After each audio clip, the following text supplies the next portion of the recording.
ఎవరికైనా నేను సవాలు చేస్తున్నా, శ్రీకృష్ణుడి జీవితంలో ఆనందదాయకమైన ఘట్టంలోనే 10 రాయండి మీరు, ఒకటి కాదు 10 లేవండి, 2-3 మించి మీకు దొరకవు. విషాద ఘట్టాలు రాయండి అమ్మా, నేను చెబుతున్నా 25 దొరుకుతాయి, 25. అది శ్రీకృష్ణుడి జీవితం.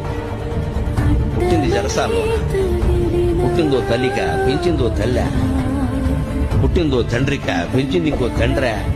అందులో పెంచిన తండ్రికేమో వీడు తన బిడ్డ కాదని తెలుసా, ఆ తల్లికేమో తెలియదా? ఏమి జీవితాన్ని అవునడానికి లేదు, కాదనడానికి లేదు. నిజం ఒకటికి తెలుసు, నిజం ఇంకోళ్ళకి తెలియదు. కానీ పెరిగాడు మహానుభావుడు. పుట్టగానే చంపేస్తారనే మేనమామ. మనం ఎంత అదృష్టవంతులు ఉండే అటువంటి మేనమామలు మనకు లేదు. పుట్టని చంపేస్తారనే మేనమామ కత్తెట్టు కూర్చున్నాడు ఆ జైలు దగ్గర.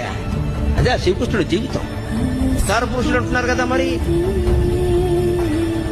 ఇంత భయంకరమైన జీవితంలో కూడా భగవతత్వాన్ని వ్యక్తం చేసిన మహానుభావుడు శ్రీకృష్ణుడు. కృష్ణం పొందే జగత్.